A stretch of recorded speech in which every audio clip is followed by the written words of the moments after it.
ছিলেন।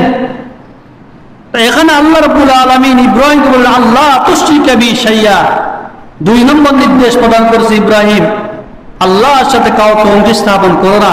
তো ইব্রাহিম আলাইহিস সালাতু সালাম তো শিরিক করেন নাই, করছেন কিনা? ইব্রাহিম আলাইহিস সালাতু সালামের পুরো সমাজ মূর্তিতে পরিপূর্ণ ছিল, পুরো রাষ্ট্র মূর্তিতে পরিপূর্ণ ছিল, সমাজের লোকেরা মূর্তি পূজা করতেন। এমনকি ইব্রাহিম আলাইহিস সালাতু সালামের পরিবারের সবাই মূর্তি পূজার সাথে লিপ্ত ছিলেন, মূর্তি বেচা কিনা করতেন, মূর্তিকে নিজের রব হিসেবে স্বীকার করতেন, বিশ্বাস করতেন। আল্লাহ নবী ইব্রাহিম আলাইহিস সালাতু সালাম আল্লাহর হুকুমকে এই জমিনে বাস্তবায়ন করার জন্য, বিদ্যমান করার জন্য মূর্তির বিরুদ্ধে পুরা জীবন সংগ্রাম করেছে। করছে কিনা? আল্লাহু আকবার বলেন। মূর্তির বিরুদ্ধে সংগ্রাম করেছে।